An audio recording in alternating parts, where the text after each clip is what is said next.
The massive chamber of the Galactic Council's meeting hall dwarfed the human delegation. Ambassador Thomas Walker stood straight and proud, despite feeling like an ant in a room built for giants. Through the crystal-clear viewing walls, he could see the human fleet floating in space, 10 sleek, silver vessels that represented the best of Earth's engineering. The council members' laughter echoed through the chamber. "These are your warships." Council leader Dox's voice boomed across the hall. The gray-skinned alien towered 3 times Walker's height. "We thought there must be some mistake in our scans." Walker maintained his diplomatic smile. "The United Earth Fleet represents decades of our finest engineering, council leader." More laughter rippled through the chamber. The various alien representatives, some floating, some standing on multiple legs, others hovering in anti-gravity chairs, all shared the same amused expression. Outside, the council's ships loomed over the human fleet like mountains over pebbles. Their smallest vessel was the size of a small moon, while the largest human ship barely matched the length of a council ship's weapon array. "Fascinating," said one of the council scientists, adjusting their viewing lens.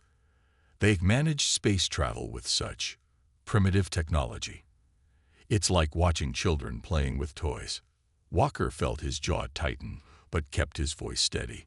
"We request the council consider Earth's petition for membership. Our technological achievements." "Achievements?" A reptilian council member interrupted, scales shifting in patterns of amusement. "Your ships are barely larger than our orbital shuttles. How do you even manage interstellar travel in such tiny vessels?" On the bridge of the HMS Ingenuity, Captain James Miller watched the proceedings through the diplomatic feed. His hands gripped the command chair's armrests as he listened to the council mock humanity's fleet. Next to him, Commander Stone's face remained carefully neutral, but his fingers twitched near the tactical controls. "Easy, Marcus," Miller murmured. "Let them laugh." Back in the council chamber, Walker tried again. "Size isn't everything, council members. Our ships are designed with efficiency and—" "Enough," council leader Dox waved a massive hand. "This is a waste of the council's time. Your species is clearly too primitive for membership. Perhaps in a few centuries, when you've learned to build proper ships." The chamber erupted in another round of laughter. Walker's diplomatic mask cracked slightly. "The council should understand that humanity is dismissed," Dox announced. "You may keep your tiny trade routes in your tiny ships, but do not trouble the council again until you have something worth our attention." Admiral Rose Thompson's voice crackled through Walker's earpiece. "Keep your cool, Tom. Let them think what they want." Walker took a deep breath and bowed stiffly. "The Earth delegation thanks the council for its consideration." As the human delegation left the chamber, whispers and chuckles followed them. Through the windows, they could see a council cargo ship pass by, its waste disposal unit larger than the HMS Ingenuity. Back on the bridge of the Ingenuity, Miller opened a channel to all human ships. "Well, that went about as expected." "Orders, Captain," Stone asked quietly. "We return to Earth space with dignity," Miller replied. "Let them laugh at our tiny ships. They'll learn soon enough." The 10 human vessels turned in perfect formation, their engines glowing with a blue light that the council's sensors couldn't quite analyze. As they accelerated away, several council scientists noted with surprise how quickly the small ships reached FTL speeds, but dismissed it as unimportant. None of them noticed that the human ships' hulls were covered in nearly invisible seams. None of them bothered to question why such primitive vessels had power readings that their sensors struggled to measure. And none of them wondered why a species capable of reaching the stars would build ships so small, unless they had a very good reason. The human fleet disappeared into FTL, leaving behind a council chamber full of amused aliens who had just made the biggest mistake of their civilizations. They had looked at the size of humanity's ships and assumed they knew everything they needed to know. They would learn their errors soon enough. Very soon indeed. Deep within the engineering bay of the HMS Ingenuity, Chief Engineer Robert Wells stood before a holographic display of the ship's internal systems. His weathered hands moved through the blue light, adjusting virtual controls as he explained the ship's design to a group of new crew members. "Look here," he said, pointing to a series of lines running through the ship's hull. "What do you see?" A young engineer named Mike Carter stepped forward. "The seam lines, sir. They're everywhere." "Exactly." Wells smiled. "Now, why would we build a warship with so many potential weak points?" The room fell silent. Through the viewing window behind them, maintenance drones worked on the ship's outer hull, their lights reflecting off the silvery surface that had so amused the Galactic Council. Because they're not weak points at all, Carter suddenly realized. They're connection points. Captain Miller walked into the engineering bay, nodding at Carter's observation. "Tell them, Rob. They've earned the right to know." Wells pressed a button, and a hologram transformed. The single ship split apart into 12 smaller vessels, each fully functional, each deadly in its own right. "Sweet mercy," one of the engineers whispered. "The Council laughs at our small ships," Miller said, walking through the hologram. "They think we're primitive because we build small. They never ask themselves why a species smart enough to reach the stars would choose to build tiny ships." Wells highlighted one of the smaller segments. Each section is a fully operational vessel. Engines, weapons, life support, everything needed for independent operation. But when combined, he pressed another button. The hologram showed the segments coming together in different configurations, some forming larger battleships, others combining into massive carrier vessels. "The High Fleet Protocol," Miller explained. "While the Council builds giant, inflexible ships, we built adaptable ones. Our entire fleet can transform, combine, and reconfigure based on the situation." Through another window, they could see the other 9 ships of the human fleet, each identical to the Ingenuity.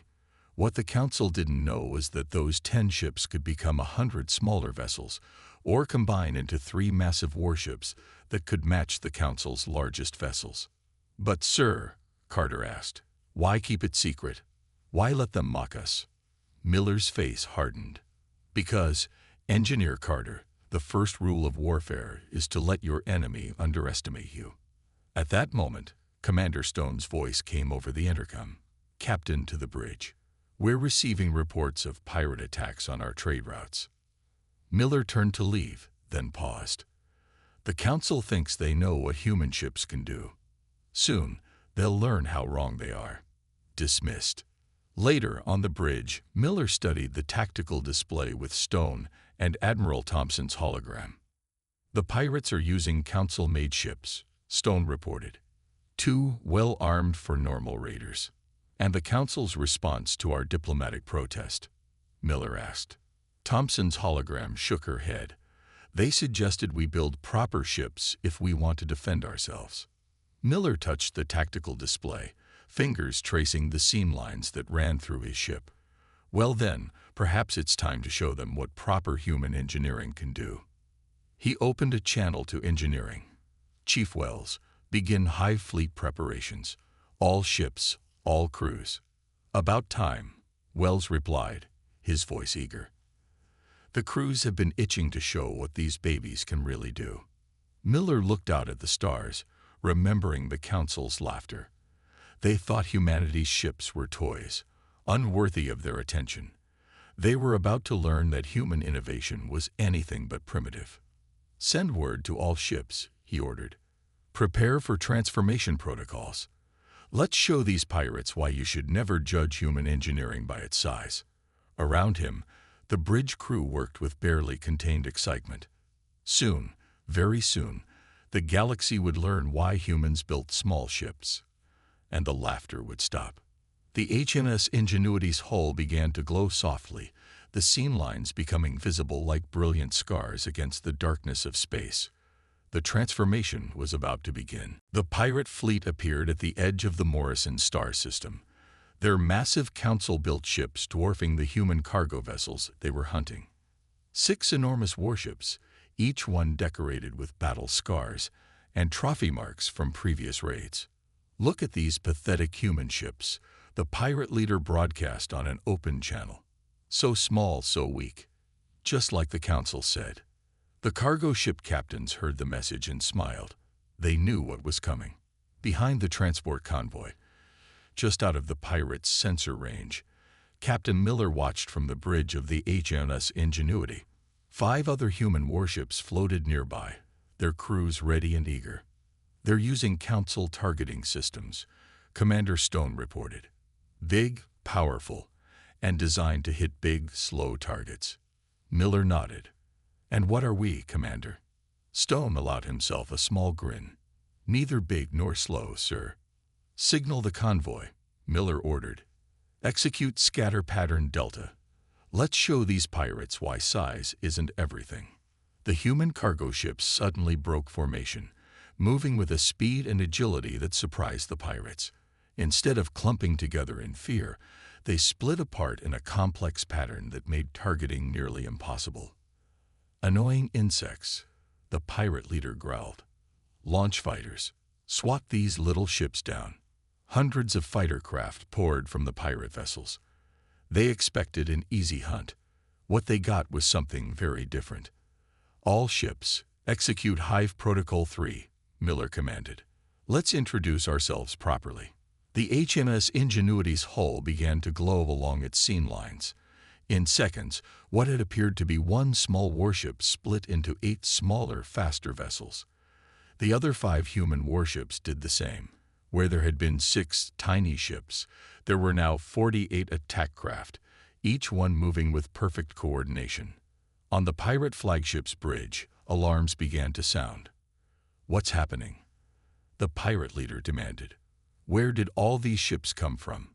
The human ships darted between the pirate fighters with impossible agility. Their smaller size made them nearly impossible to hit with the council-designed weapons, while their own targeting systems had been specifically designed for precision strikes. "They're too fast," a pirate gunner shouted. "The targeting computers can't lock on." Miller's voice cut through all channels. "This is Captain James Miller of the Earth Fleet. You were warned about raiding our trade routes. You chose not to listen. Now, you'll learn why that was a mistake." The transformed human fleet moved like a school of fish, weaving complex patterns through space. Each ship knew its place. Each captain worked in perfect harmony with the others. Where the pirates expected panic, they found precision. Where they expected weakness, they found deadly efficiency. In the first 10 minutes, half the pirate fighters had been disabled or destroyed. The human ships were simply too quick, too coordinated, and too accurate. "Impossible," the pirate leader raged. "They're nothing." The council said they were primitive. The council, Miller replied calmly, was wrong. 2 pirate ships tried to flee. They found their engines disabled by precise strikes from ships too small to target effectively. Another tried to launch more fighters, only to find its launch bays sealed shut by targeted weapon fire. From his command ship, Miller watched with satisfaction. "Signal the cargo ships, resume normal formation, and continue on course." As the cargo ships calmly reformed their convoy and proceeded on their way, the disabled pirate fleet floated helplessly in space. Emergency beacons flashed, calling for help from the nearest council forces. "Send the message we prepared," Miller ordered. On every pirate ship's view screen, the same text appeared: "Size isn't everything. Remember that the next time you think about raiding human ships." Hours later, when council rescue ships arrived, they found the pirate fleet in ruins. Their sensors showed weapon damage unlike anything they'd seen before, precise, surgical strikes that disabled rather than destroyed. The pirates babbled about tiny ships that split apart and moved like water. The council representatives dismissed the stories as panic and shock. After all, how could such small ships defeat a fleet of proper council-sized vessels? But in his quarters that night, Council Leader Dox received the battle recordings. For the first time since meeting the humans, he didn't feel like laughing at all. The emergency meeting of the Galactic Council was interrupted by blaring alarms. On the massive viewing screens, a fleet of Council warships approached the human border, their weapons charged. "They need to be taught their place," growled General Cax, one of the Council's most aggressive members. "These humans and their toy ships have embarrassed us for the last time." Council leader Dox watched uneasily as the battle fleet moved into position. The pirate incident had shaken his confidence, but he remained silent as General Cax took control of the situation. Near the border of human space, Captain Miller received the transmission from Earth Command. "Council battle fleet approaching. 30 capital ships, heavily armed. Orders are to defend the border but avoid total destruction if possible." "Understood," Miller replied. He looked at his bridge crew, seeing determination in their eyes. "All ships, prepare for full transformation sequence. Execute Combination Protocol Alpha." The 10 human vessels moved into formation. This time, they weren't going to split apart. This time, they would do something entirely different. On the lead Council ship, General Cax watched the tiny human fleet with contempt. "Look at them. 10 insignificant vessels against 30 of our mightiest warships. This will be over quickly." Then the human ships began to change. The seam lines on their hulls glowed brilliant blue. But instead of breaking apart as they had during the pirate battle, the ships began moving closer together. Massive connection ports appeared as hull plates shifted and transformed. "What are they doing?" Cax demanded. Commander Stone's voice was steady as he coordinated the transformation sequence from the Ingenuity. "All ships linked. Power systems synchronized. Beginning final combination." The 10 human ships merged together, their forms shifting and connecting like pieces of an enormous puzzle. Weapons systems combined and enhanced. Power cores linked into a single massive energy matrix. When the transformation finished, a single massive vessel floated in space, nearly as large as the Council's biggest warship. "By the stars," someone whispered on the Council command ship. The newly formed human vessel's engines pulsed with energy. Where there had been 10 small ships, there was now one massive battleship, bristling with weapons and humming with power. Captain Miller's voice echoed across all channels. "This is the HMS Unity. You were so focused on the size of our ships that you never asked why we built them small. Allow us to demonstrate." The Unity moved with impossible speed for its size, its engines utilizing the combined power of all 10 ships. Council targeting systems struggled to lock on. The massive vessel somehow retained the agility of its smaller components. "Impossible," Cax shouted. "Fire all weapons." The Council fleet opened fire. The Unity's shield systems, now combined from all 10 ships, absorbed the attacks with ease. Then it began to fight back.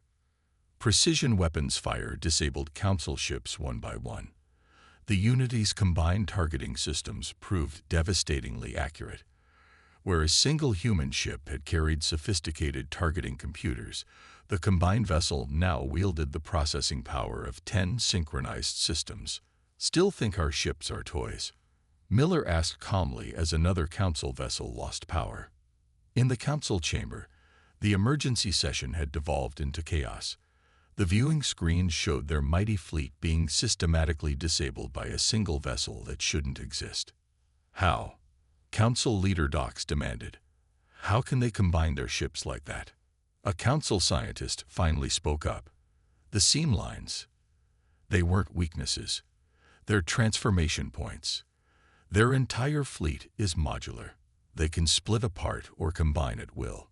On the battlefield, the Unity demonstrated its full capabilities. When Council ships tried to surround it, it temporarily split into its component vessels, outmaneuvered the attackers, then recombined. When they concentrated fire on one section, that part would detach, repair itself, and rejoin the whole. Within an hour, the entire Council fleet had been neutralized, not destroyed, just disabled with surgical precision. The Unity hung in space, its massive form a testament to human engineering. "Send the message," Miller ordered. Every Council ship received the same transmission. Now you've seen what our tiny fleet can really do. Shall we discuss peace terms? In the council chamber, Leader Doc stared at the screens, finally understanding. The humans hadn't built small ships because they were primitive. They had built them small because it made them more powerful than anyone could have imagined. General Cax stood before the council's war chamber, his pride wounded but his anger burning hot. We cannot let this humiliation stand. I have gathered our entire battle fleet. We will crush these humans with overwhelming force. The massive council armada gathered at the border of human space, 200 capital ships, the largest fleet assembled in council history. Each vessel was a city in space, bristling with weapons that could shatter moons. On the bridge of the HMS Unity, Captain Miller received the reports with calm determination. They're angry and embarrassed. That makes them dangerous. All ships reporting ready, Captain, Commander Stone announced. Hydra Protocol is standing by. Miller nodded. This time, the Council wasn't holding anything back.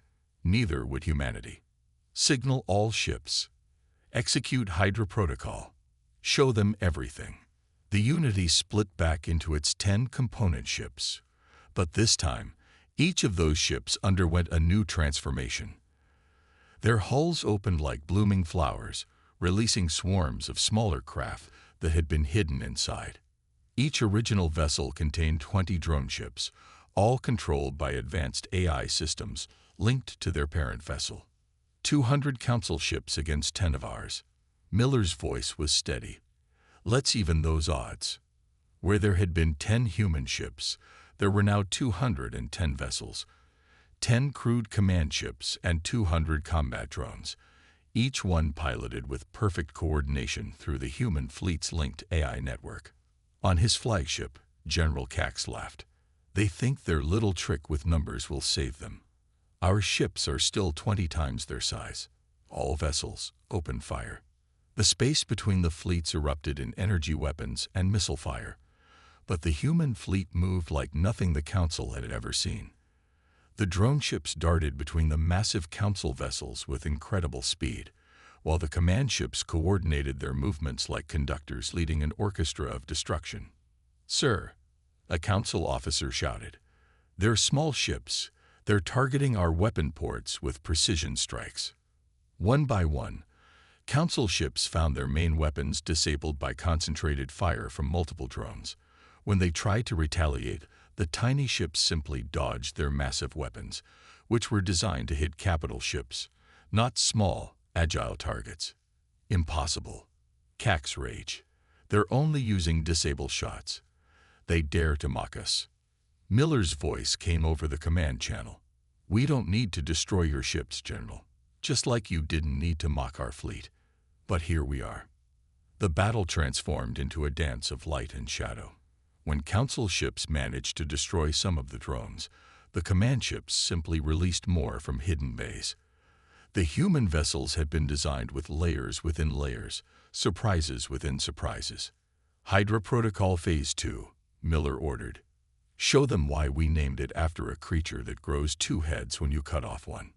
To the Council's horror, the wreckage of destroyed drone ships began to split apart, each piece transforming into an even smaller combat drone. Their weapons were smaller, but they were even faster and more numerous. Like the mythical Hydra, Miller broadcast, "Cut off 1 head, 2 more appear. How many pieces are you willing to make of our tiny fleet, General?" The Council fleet's formation began to break. Their massive ships, once symbols of power, had become vulnerable targets for swarms of drones that seemed to multiply with every loss.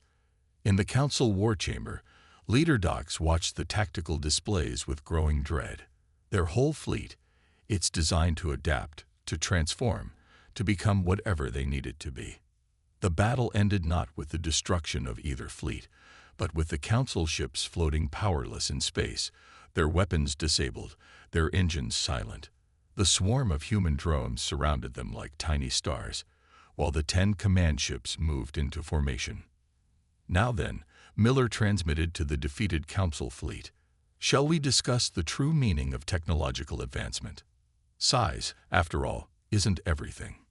Innovation, adaptability, and wisdom are what truly matter. The Council fleet, once mighty and proud, hung silent in space, surrounded by the very ships they had mocked. The lesson had been taught, though the price of learning it had been high. And in the darkness between the stars, the human fleet's drones continued their patrol, a testament to the fact that true power comes not from size, but from ingenuity. The Galactic Council chamber had never been so quiet. The massive halls, once filled with mockery of human ships, now held a tense silence as Ambassador Walker stood before them again. This time, no one was laughing. Behind him, through the crystal walls, the HMS Unity floated in space, a constant reminder of human ingenuity. At will, it could split into 10 ships or 100 drones, or combine into something that matched the Council's largest vessels. As I was saying before I was interrupted last time, Walker spoke calmly. Humanity would like to discuss Council membership. Council leader Dox shifted uncomfortably in his massive chair. The bandages from his flagship's crash landing still wrapped around his arm. The Council recognizes that we may have been hasty in our previous assessment. From the gathered aliens came a new voice.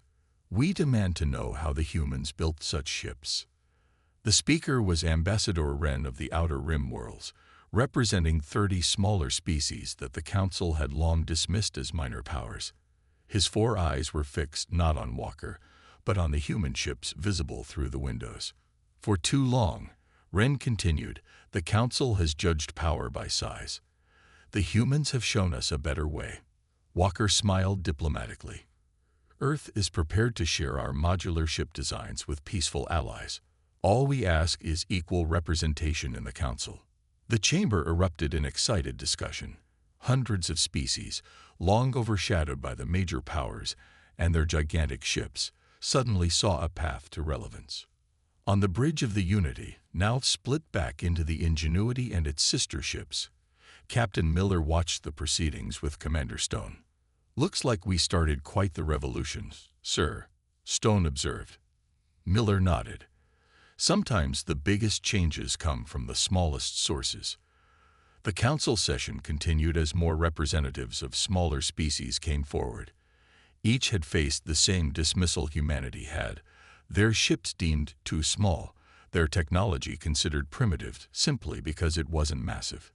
The age of giant, inflexible ships is ending, Walker announced to the chamber.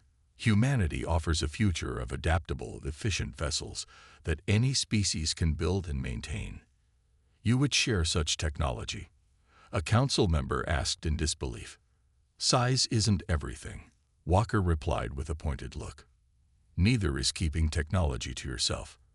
Progress comes from cooperation, from combining different ideas and approaches.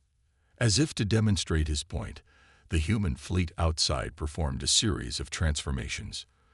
10 ships became 50 smaller vessels, then combined into 3 medium-sized cruisers, then merged into the Unity, and finally split apart again.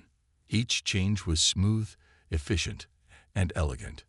The chamber's viewing screens displayed messages from across the galaxy. Dozens of species were requesting human ship designs. Smaller shipyards, once unable to compete with the massive Council facilities, saw an opportunity to build vessels that could match or exceed the capabilities of traditional ships. The Council recognizes, Dox announced finally, that changes must be made. A new committee will be formed to oversee the integration of human ship design principles.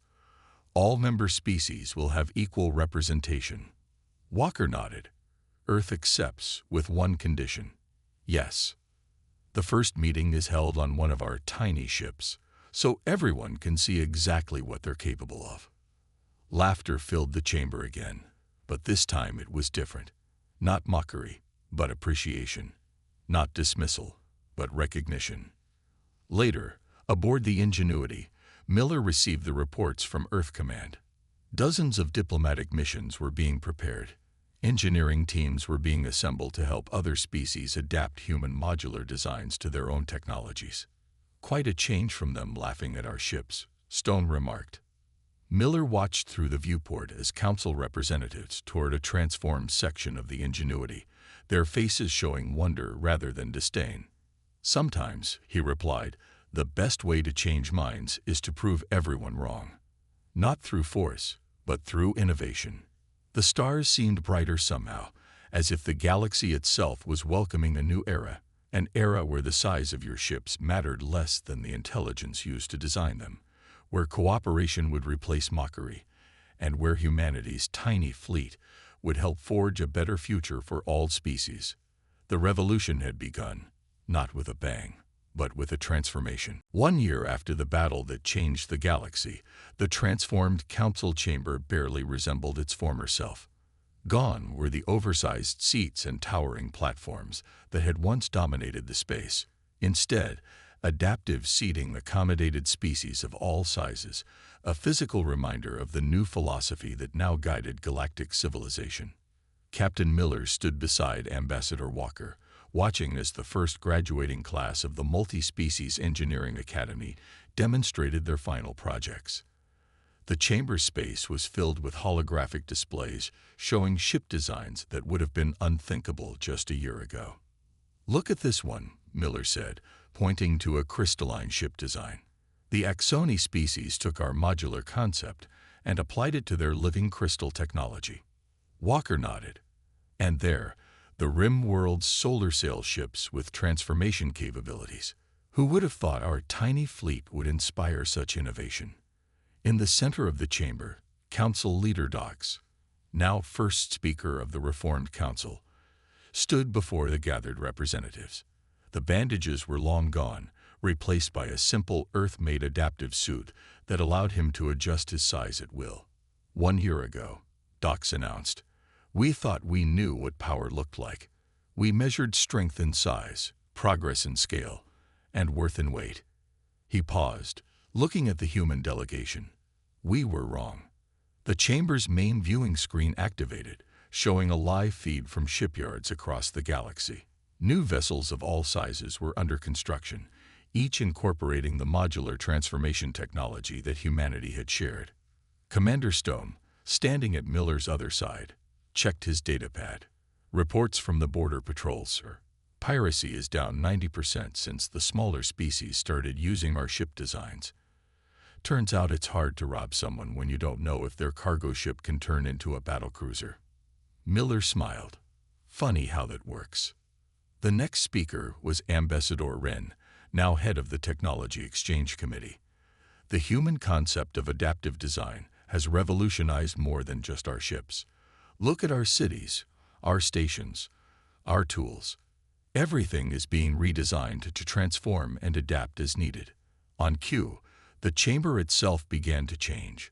Walls shifted, ceilings adjusted, and within moments the entire room had transformed from a formal meeting hall into an open celebration space. Several council members who had once mocked human engineering couldn't help but applaud.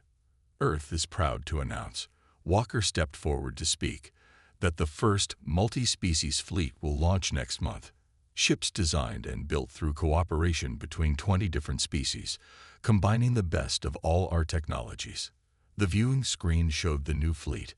At first glance, the ships appeared small, not quite as tiny as the original human vessels, but certainly not the massive city ships the Council had once favored.